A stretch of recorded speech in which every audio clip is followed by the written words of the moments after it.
Reapply করার সময় ছোট্ট একটা ভুল আপনার ভিডিও কিংবা আপনার চ্যানেলের জন্য খুব বড় একটা সমস্যা তৈরি করতে পারে। তাই আজকের এই ভিডিওতে আমি আপনাকে দেখাবো রিঅ্যাপ্লাই করার আগে কোন কোন কাজগুলো আপনাকে অতি অবশ্যই করতে হবে আর কোন সেটিংসগুলো আপনাকে অন রাখতে হবে, তারপরে আপনি রিঅ্যাপ্লাই করতে পারবেন। যদি আপনি এগুলোকে না করে রিঅ্যাপ্লাই করতে যান তাহলে একটা বড় সমস্যায় পড়তে পারেন। তাই ভিডিওটা কোথাও স্কিপ করবেন না, পুরোটাই দেখবেন। আর আপনি যদি আমার চ্যানেলে নতুন হয়ে থাকেন চ্যানেলটিকে সাবস্ক্রাইব করে পাশে থাকা বেল বাটনটিকে অল করে দেবেন। আর যদি ফেসবুক পেজ থেকে থাকেন পেজটিকে ফলো করে নেবেন। তো চলুন ভিডিওটা শুরু করা যাক। রিঅ্যাপ্লাই করার আগে আপনাকে কোন কোন কাজগুলো করতে হবে এখানে একটা স্ক্রিনশট দিলাম, এটা দেখলে আপনারা বুঝতে পারবেন। এখানে ইউটিউব পরিষ্কারভাবে বলে দিয়েছে যে রিঅ্যাপ্লাই করার আগে আপনাকে কোন কোন কাজগুলো করে রাখতে হবে। এখানে ইউটিউব এটাই বলছে যে রিঅ্যাপ্লাই করার আগে আপনার পুরো চ্যানেলটাকে খুব ভালো করে এডিটিং করে নেবেন যাতে কোথাও কোনো ভুল না থাকে। আপনার চ্যানেলের যে অ্যাবাউট সেকশন আছে ওখানে যাতে কোনো ভুল তথ্য দেওয়া না থাকে সেটাকে অতি অবশ্যই চেক করবেন। মানে আপনি যে চ্যানেলটা তৈরি করেছেন সেই চ্যানেলের থিম কি আছে, মানে আপনি কোন টাইপের ভিডিও আপলোড করেন, এটা যাতে পরিষ্কারভাবে আপনার অ্যাবাউট সেকশনের মধ্যে লেখা থাকে এটা অতি অবশ্যই খেয়াল রাখবেন। আপনার প্রত্যেকটা ভিডিওর ডেসক্রিপশন চেক করে দেখবেন যে কোথাও কোনো মিসলিডিং কিওয়ার্ড ব্যবহার করেছেন কিনা, যদি করে থাকেন ওগুলোকে এডিটিং করে নেবেন। আপনার প্রত্যেকটা ভিডিওর সঙ্গে টাইটেল থাম্বনেলে যাতে মিল না থাকে এগুলোকে অতি অবশ্যই চেকিং করে দেখবেন, যদি করা থাকে এগুলোকে এডিটিং করে নেবেন।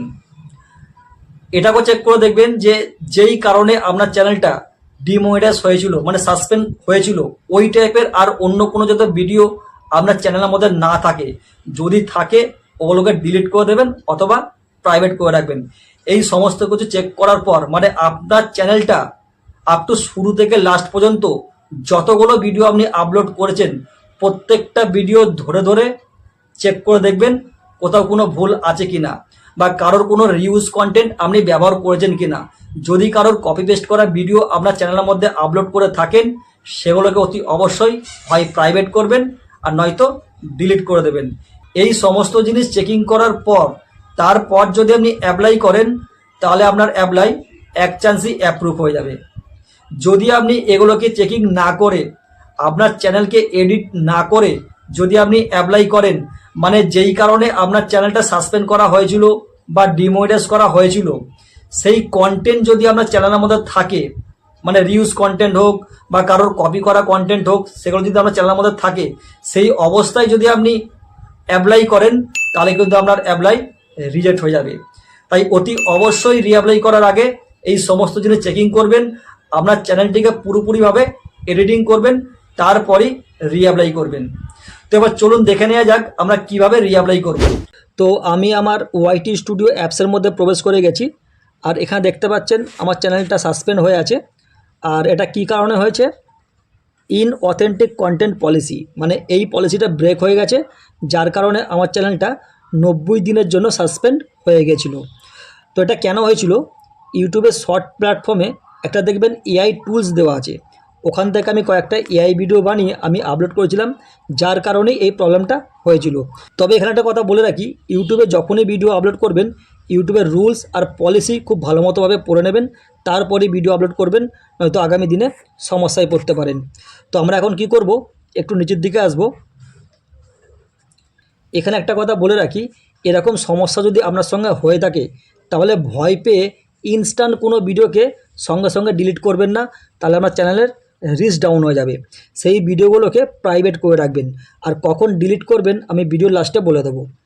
এখানে দেখবেন একটা অ্যাপিল করার অপশান দেখতে পাবেন, তবে অ্যাপিল আপনি তখনই করতে পারবেন যদি আপনি ওই ভুল কাজটা না করে থাকেন, মানে যেই কারণে আপনার চ্যানেলটিকে সাসপেন্ড করা হয়েছে ওই ভুল কাজটা যদি আপনি না করে থাকেন, এটা যদি আপনার মনে হয় তাহলে আপনি অ্যাপিল করবেন, না হলে অ্যাপিল করতে যাবেন না, সমস্যায় পড়ে যাবেন, সেই অ্যাপিল রিজেক্ট করে দিতে পারে। অ্যাপিল করার একটা অপশান দেয়, আরও একটা অপশান দেয়, সেটা হচ্ছে 90 দিন পর আপনি আবার রিঅ্যাপ্লাই করার অপশান পাবেন, তখন আপনি রিঅ্যাপ্লাই করতে পারবেন। তবে এখানে একটা কথা বলে রাখি, চ্যানেলটা যখন সাসপেন্ড করবে ওই সাসপেন্ড অবস্থায় যদি আপনার 4K ওয়াচ টাইম আর 1K সাবস্ক্রাইবার এটা যদি কমপ্লিট না হয়ে থাকে তাহলে দেখবেন আপনাকে এখানে ওয়াচ টাইম কমপ্লিট করার কথা বলবে, মানে যত ঘন্টা ওয়াচ টাইম আপনার কম থাকবে ওটাকে আপনাকে কমপ্লিট করতে হবে। যখন ওটা কমপ্লিট করতে পারবেন তখনই আপনার রিঅ্যাপ্লাই বাটনটা ওপেন হয়ে যাবে, তখন আপনি আবার রিঅ্যাপ্লাই করতে পারবেন। আমার চ্যানেলে যেহেতু আগে থেকে ওয়াচ টাইম কমপ্লিট ছিল সেই কারণে আমাকে কিন্তু আর ওয়াচ টাইম কমপ্লিট করতে হয়নি। নিচে দেখতে পাচ্ছেন রিঅ্যাপ্লাই অপশানটা এখানে শো হয়ে আছে, তো আমি এখন এটাকে রিঅ্যাপ্লাই করব। তার জন্য আমি এর মধ্যে ট্যাপ করে নিচ্ছি। এটা ট্যাপ করার পর এখানে দেখতে পাচ্ছেন গট ইট, এতে ট্যাপ করছি।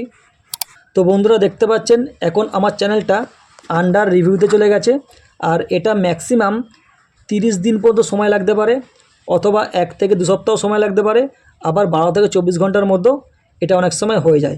এটা পুরোটাই ডিপেন্ড করছে ইউটিউব টিমের ওপর, ওরা কতটা ফাস্ট কাজ করতে পারবে এটার ওপর বেস করছে, কারণ ওরা এটা ম্যানুয়ালি চেক করবে।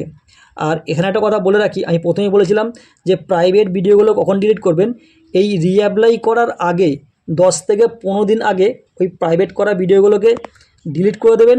তারপর চ্যানেলটাকে ভালো করে চেক করে দেখে নেবেন, দেখে নিয়ে তারপর রিঅ্যাপ্লাই করবেন।